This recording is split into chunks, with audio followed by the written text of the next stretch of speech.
Right. Welcome once again to the local review body. This is the site visits we're at today. My name is Councillor Cunningham. I'm the chair of this local review body. Are you doing the rest of it? Yes, I'll just note for everyone attending today that the meeting's being recorded, and I'll introduce the elected members present. You need to speak up. Yeah, sure. So I'll just welcome everyone here today and note that the meeting is being recorded, and I'll introduce the elected members present. We've got Councillor Cunningham in the chair, we have Councillor Paul Edlin, we have Provost Montague and Councillor Andrew Morrison. The officers present today is myself as clerk to the local review body. Andrew Benny is the independent planning advisor to the local review body. He's had no involvement in the processing of any of the planning applications which are subject of a review today. Siobhan Wilson is legal advisor and is responsible for preparing the local review body's decision notices and to provide advice as necessary. Eamon Daly, Democratic Services Manager, is present. Leona Allison, Assistant Committee Services Officer, is also present. That's everyone here today. We've got members of the public in the public gallery today, so welcome to you also. Apologies for absence. We have from Councillor Jim McLean, Annette Ireland and Chris Lundy. And can I ask members if we have any declarations of interest today? No. I can just hand over to you, Chair, to start the business today. The committee, we've all been out on the site visit today, and so we're eligible to vote. It's been asked to consider 2 reviews today, right, and we've visited both. The details of the case, right, on both cases, do we feel as though we have enough information on paper to continue? Yes. Yes, thank you. Right, okay. I can just introduce Andrew to introduce the applications. Thank you, Chair. The first review, which is review 04 of this year, relates to the refusal of planning application reference 2021-0220TP, which relates to the subdivision of the plot at Pine Lodge 35 Greenlaw Road and the erection of a 2-storey dwelling house. I can confirm, first of all, that there has been no new information submitted as part of this review. The proposed development itself comprises the subdivision of the plot associated with the existing dwelling house on the site and the erection of a detached 2-storey dwelling house within the upper southeastern section of the original plot. The site of the proposed dwelling house will be reprofiled in order to provide a level floor plate for the proposed dwelling house. In terms of accommodation, the proposed dwelling house will feature an L-shaped floor plan which would provide for an open plan kitchen, dining, sitting area, lounge, utility, WC and garage on the ground floor level and 5 bedrooms at the first floor level. A total of 5 letters of objection have been received in respect of the application, which forms the basis of this review, with the following matters being raised within these various objections: impact on character and amenity, impact on the donor house, road, pedestrian safety, overlooking, over-dominance, impact on drainage, damage to existing trees, impact on views, and finally, no need for any new additional houses. In terms of the reasons sitting behind the planning officer's decision, full details are provided within the report of handling, which forms part of the agenda papers. The report of handling indicates that the application requires to be assessed against the terms of policies D1, D2, D7 and D15 of the former Local Development Plan 1. Given the details of the position of the proposed dwelling house, both the proposed and existing dwelling houses would lie within 2 metres of the proposed common boundary, both houses actually sitting 1.5 metres from the common boundary, which the report of handling indicates is contrary to the Green Network supplementary guidance. The report of handling further indicates that the proposed plot ratio would be out of keeping with the more open and spacious nature of the adjacent plots, with it being further noted that due to its elevated position, the proposed dwelling house would have a towering presence which would dominate and detract from the setting of the donor house, which in turn would detract from the amenity of the wider area. In terms of the grounds of appeal put forward by the applicant, these can be summarised as follows. And once again, full details of the appellant's case are set out within the agenda papers. Three points are made. First of all, there are numerous examples along the full length of Greenlaw Road and indeed throughout East Renfrewshire Council as a whole of dwellings being located within 2 metres of common boundaries, and as such the proposed house is entirely in keeping with the development pattern in the surrounding area. Secondly, the ground floor living level of the proposed dwelling house is on exactly the same level as the principal living accommodation of the donor house, with both properties providing bedroom accommodation at first floor level. As such, it is not accepted the proposed dwelling house would dominate the donor property. And finally, the elevated position of the proposed dwelling house is a direct response to the topography of the plot, with there being hundreds, if indeed not thousands, of examples of houses sitting higher than their neighbour due to the nature of the topography across the council area. Could I remind members that they are required to determine this review against the relevant provisions of the adopted Local Development Plan 2 and also taking into account any other relevant material considerations. In the event of this review being upheld, I would suggest the following conditions should be attached to any planning permission thus granted. Development should not commence until samples of the external materials to be used in the proposed dwelling house have been submitted to and approved in writing by the planning authority, and thereafter the development shall be implemented in accordance with these approved details. And secondly, the development shall not commence until full details and locations of any walls, fences to be erected in the site have been submitted to and approved in writing by the planning authority, and that thereafter the development shall be implemented in accordance with these approved details. Thank you. Right. So we'll move to Bridget's view, please. Right. Andrew, you go first. Yeah, thank you, Chair. I'd like to go first. So looking at the reasons for refusal, Mr Benny, there's 4 criteria of LDP2 there. The job of this body is to review the decision made.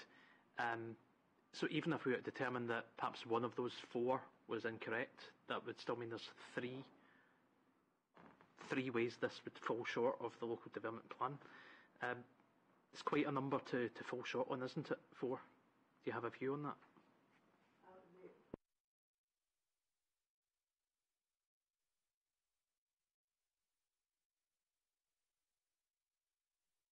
What is yours?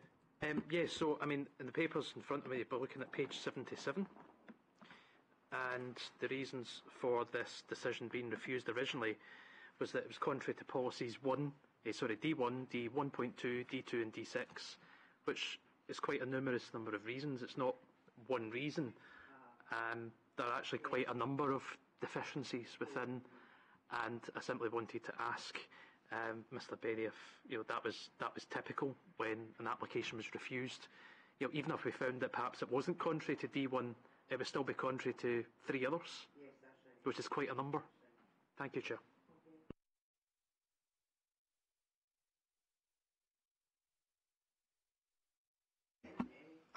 Well, I just wondered if Councillor Morrison's point is going to be answered before I speak, because that would help me. Well, we've had, at previous committees, we've had 4 different objections from the planning officer as far as it's in the policy, and it didn't fit in with quite a few things, and that's what we've always went on, right, as far as what they have said. So 1 out of 3 is still, okay, so I don't know what you're going to say. Chair, I was simply going to say that the panel is not bound to accept any of the reasons for refusal. It's up to the committee to come up with their own determination of the application. So, irrespective of the level of or number of reasons within the refusal, you're not bound to accept or to reject any of them. Can I make a further point then, Chair? So, looking at page 100 of the papers, which is a site plan of the donor property and the proposed property, there is a a gap of 3 metres between the two properties, which is 1 metre short on what I believe the statutory requirement to be. And also on the southern end of the property, between the property and the retaining wall, there's quite a narrow gap which appears to be less than 1.5 metres. Do you have a view as to the safety of that?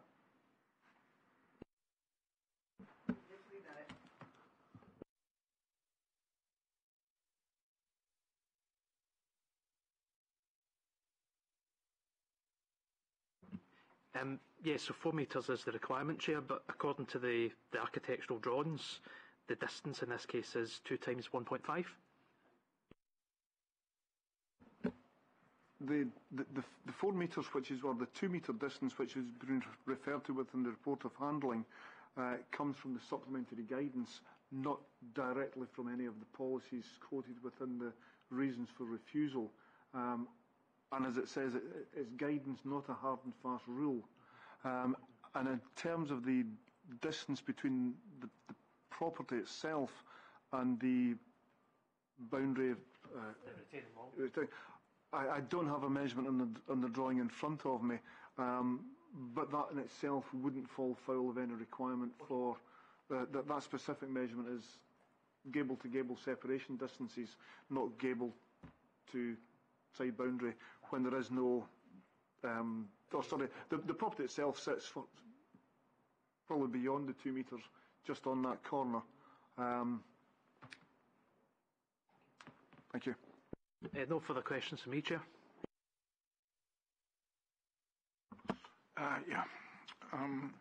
I've heard my inspection, my visit today with everybody else. First of all, I apologise, I can't get the papers up today, but I have looked at them already.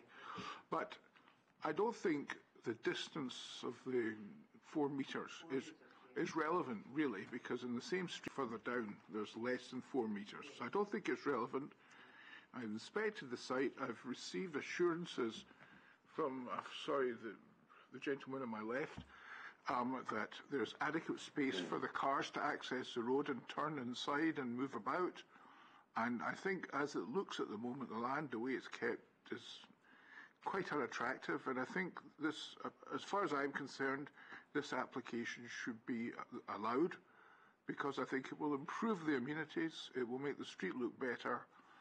And for a number of reasons, I've read what the infringement is, a minor infringement of the local plan, and my view is that we should allow this building to proceed, subject to the normal assurances.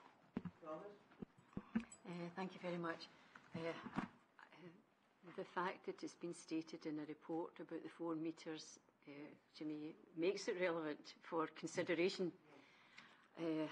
And also whether or not somebody has an opinion on traffic or vehicle access, then again that's people are entitled to an opinion. Having read the reports as well and all the different aspects of it as well, and I do agree within the report and all that's said by the proposer that there are things that you could agree with and things that you wouldn't agree with. So not anticipating the decision of this committee, I wondered what options were open to the proposer of this going forward in the future. See what they put forward, and as you say, Chair, we have to base our decision in what is before us. So I just wondered, is there another chance for the applicant should this not be approved today?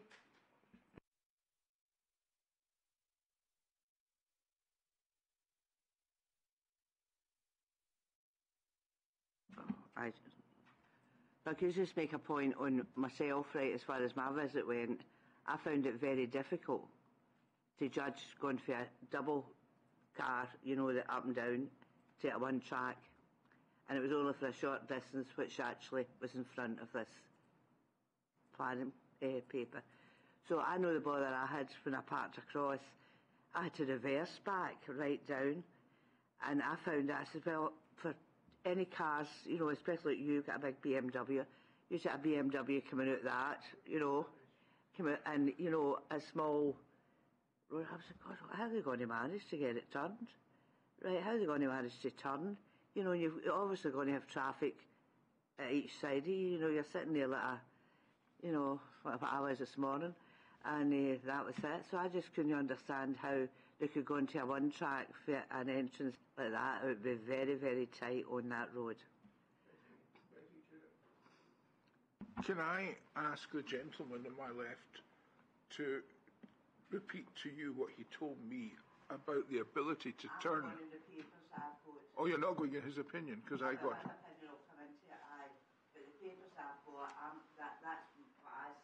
Okay, because I base... Chair, I think Councillor Edlin's wanting to bring in the independent planning advisor just for some advice on the next steps for the applicant. Thing with this, right, as far as it goes, but you don't... I mean, I was saying, put my thing with, so you come in and advise for that. I'm saying we stick to the paperwork. We asked if there was anywhere in, additional information that you felt was required. Chair, if I could just interrupt, I think it would be absolutely fine to hear from the independent planning advisor on the question of the parking. I think that would be absolutely... Well, we were talking about the parking of the cars. That was the issue that you were talking about. No, I'm talking about the engines coming out this year. Well, so I beg your pardon. The traffic issues about the proposal generally, I think it would be okay to hear from him on those matters. Thank you, Chair. As the proposed site plan makes clear, the proposals make provision for a turning facility within the boundary of the plot so that all cars can enter and leave in a forward gear. That's shown clearly on the proposed site plan, and the Council, in their capacity as Roads Authority, have offered no objection to the proposed application, to the proposed development.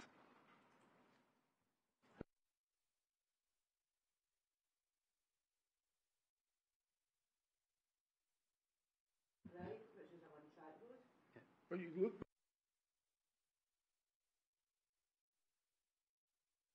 Chair, can I make a point, Chair? I just want to come back to the issue in terms of the distance between the properties. My colleague, Councillor Edlin, is correct to say that there's other properties in the street, but we're not considering those properties, and we're not looking at what the planning regulations were prevailing at the time that those were built, which could be different to what we cannot compare those and the standards they were built to this particular application, if that makes sense. Yep. Chair, do you mind if I ask what the options would be for the applicant should this not be approved, given the information, and given that we have voiced pros and cons within the report? So can I ask what the options are going forward for the applicant? For clarification on that, I think we should bring in the independent planning advisor. He can advise of the applicant's next steps. We'll bring in the independent planning advisor and he can advise of next steps for the applicant. In the event of this appeal being dismissed, obviously the planning permission which was refused by the Council would stand. Under those circumstances, the applicant would have the ability to come back in with a new repeat application, hopefully addressing the reasons within the refusal, and as long as that's done within a time period of 12 months from the date of the submission of the application, there'd be no further fee to the applicant. So there'd be no additional, financial penalty from the point of view of fees to the Council. So they would have the ability to come back in again, as indeed would any applicant under these circumstances.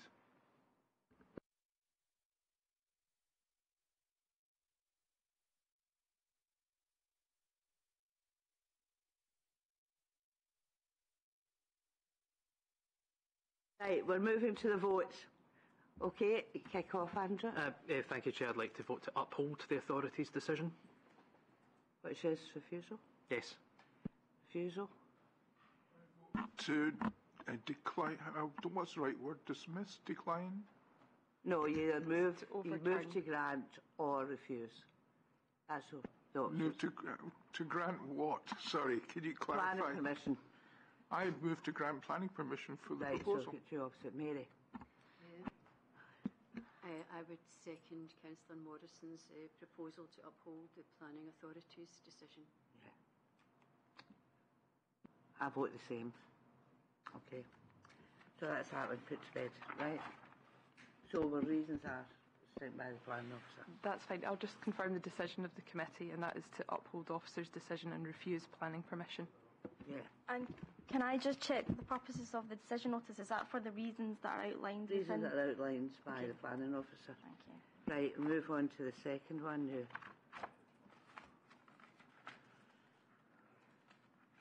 Right, we know where we were. What was the name of that street? Earn Road. Right. Okay. Right, you've got enough, I know. You've got sufficient information to determine this, don't we? Yes. We've done a site visit and that. Okay. Come in all the way. Just pass to the planning advisor and he'll give some background on it. Aye, That's right. okay, thank you.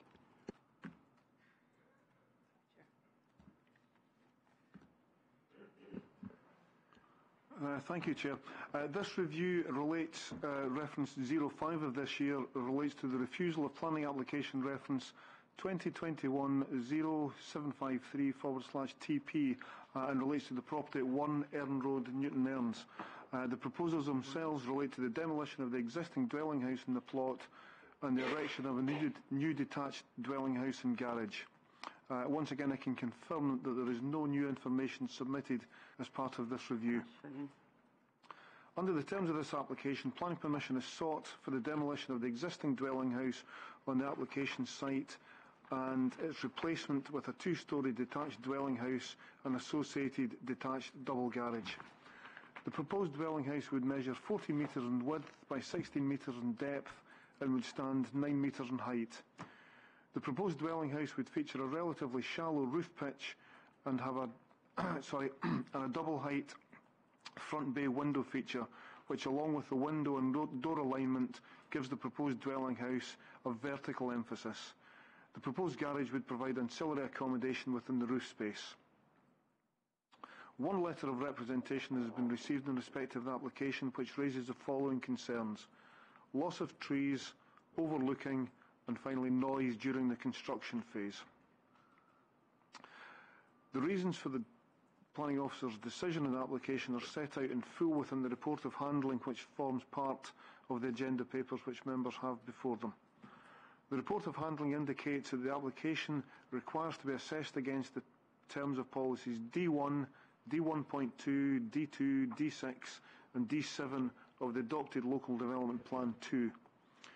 The report of handling indicates that the introduction of a two-storey dwelling house at this location would not be in keeping with the established character of the area, noting further that the ridge height of the proposed dwelling house exceeds the height of the neighbouring properties by 2 metres and features a shallow roof pitch set on a full-storey wall head, which is again out of keeping with the character of the surrounding properties. The general massing of the property is also greater than that of the adjacent properties, which adds to the conclusion that the proposed dwelling house is out of keeping with the character of the surrounding area. The report of handling also advises that there are no conflict with either policies D6 or D7. Right. Moving on to the grounds of appeal put forward by the appellant. Once again, these are provided in full within the agenda papers and are summarised as follows. The proposed dwelling house is supported by the precedent established by the existing two-storey property which faces onto the site on the opposite side of Earn Road. This consideration, combined with the fact that this existing two-storey property has had no adverse planning impacts on Earn Road or the wider locale, is an important material consideration. Secondly, the proposed dwelling house is designed in part to reflect the scale and massing of the existing two-storey dwelling house which faces it directly, that property being number 4 Earn Road, with there being no need for the proposed dwelling house to rigidly adhere to the appearance of 4 Earn Road or indeed other existing properties, as the site does not lie within a conservation area or special area of design control. And finally, the construction of a two-storey dwelling house at one end of the Crescent cul-de-sac, directly facing an existing substantial two-storey villa at the other end of the cul-de-sac, with two largely with two largely identical 1.5-storey dwellings in between them, sitting on elevated plots, creates a degree of conformity and symmetry within the cul-de-sac which does not presently exist. Could I remind members that they are required to determine this review against the relevant provisions of the adopted Local Development Plan 2 and taking into account also any other relevant material considerations. In the event of this review being upheld, the following conditions should be attached to any planning permission thus granted. First of all, development shall not commence until samples of the external finishing materials to be used in the proposed development have been submitted to and approved in writing by the planning authority, and thereafter the development shall be implemented in accordance with the approved details. Secondly, the development shall not commence until details of all walls and fences to be erected on the site have been submitted to and approved in writing by the planning authority, and thereafter the development shall be implemented in accordance with these details. And finally, if works in the development do not commence within 1 year of the date of this permission, an updated BAT survey must be submitted to and approved in writing by the planning authority, and no work shall start on site until this approval is given. Thank you. Right. Okay, so who's kicking off? Andrew? I think I've been volunteered for it, Chair, but I'm happy to begin. Thank you for that information, Mr. Bainey. Looking at page 223, which I believe to be a to-scale drawing of the current residence at number 1 Elm Road versus the proposal. I know that a number of the local constituents are concerned about overlooking, and that has been mentioned as one of the reasons to decline. However, the proposed property is actually only over the size of the current property for a very small part of it, and by a very small margin. Is that material enough to say the whole property is being declined, when actually, when you look at what's there now versus what's proposed, it's not really much more overlooking. In actual fact, the current property has the appearance of being a 2-storey property because the dormer windows run the full length of the property. And further to that, the property across the street from this proposal is a 2-storey with a roof on top. Yeah. I was surprised that the across the road looked far bigger, right, in height, you know, and with the extension at the left-hand side. There was a big extension there that it went to full practically thing. I thought, I was surprised to see how much ground there was at the back, the one we're looking at just now, the back and the side. I was surprised at how much was there. Well, that's just really my second question. Right. So where the house is going to sit in, there's going to be ample space right round the whole area, internally inside the boundary wall. If Mr. Benny's quite happy, I'm happy to put my second question at the same time. So the second question for balance is, it's stated in the Local Development Plan, Policy D 1.1, paragraph 6, that no more than 50% of a rear garden should be occupied by the new development. Are you quite happy that that criteria is met in this case? It certainly seems to be by the naked eye, but... Well, answering the second question first, yes. There's no issue in terms of the case officer's assessment of the house-to-plot ratio, so that there's no infringement against that aspect of Policy D1. And if I could hopefully get a short, concise answer to your first question. The report of handling itself doesn't raise any specific issues of concern in terms of overlooking or loss of privacy or overshadowing. The principal issues of concern are the revised massing of the property compared to what is existing. The building itself, if we're looking at its drawing number, the one I'm looking at the moment is drawing number 3. And you'll actually see on the lower proposed streetscape drawing, obviously the details of the proposed house, but set against that there's also an outline of the existing property. Yes. So you'll see, certainly at the ridge height the property sits marginally higher, but for the most part the majority of the proposed house sits within the wire frame of the existing property. So it's I think on that basis, I would say probably quite significantly narrower and not a significant step beyond the existing massing of the property that's on the plot at the moment. That's great. Thank you very much. Well, I don't think there's the house that's presently there, quite frankly, is, to me, a bit of an eyesore compared to the rest of the properties. So I think the proposal is going to enhance it, not enhance the neighbourhood, not detract from what is there already. The overlooking issue, to me, is not valid because of the trees that are there in the position. They only see a tiny wee bit, and after 3 months they'll have forgotten what it was.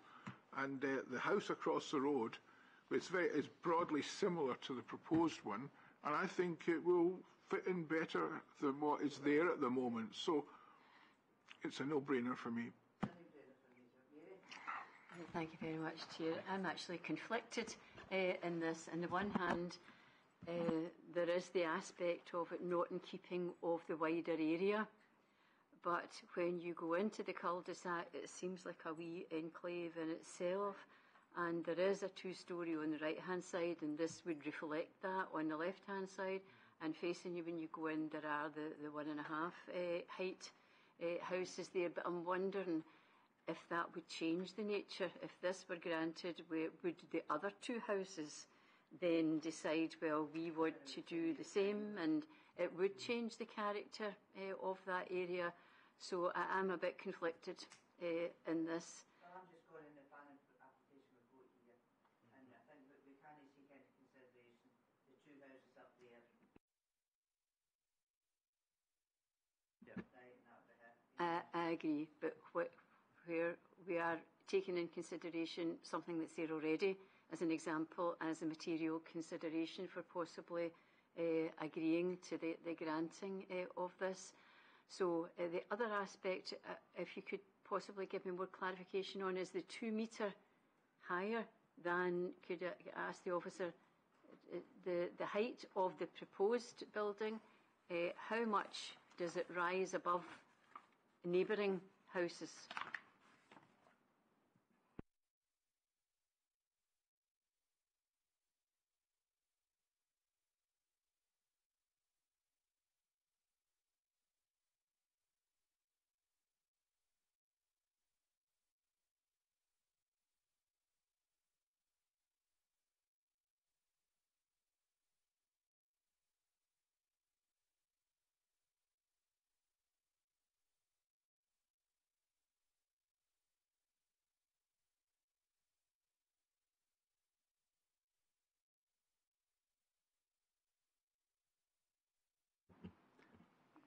I might as well kick off. I kicked off with the questions. I'd like to vote to uphold this appeal. Pardon? I'd like to vote to uphold the appeal. That? To refute? No, to uphold the... We'll put it in two things, grant or refuse. Right. Grant. Grant. Grant. I know it is a conflict. I'm torn both ways, but on balance, I would say grant.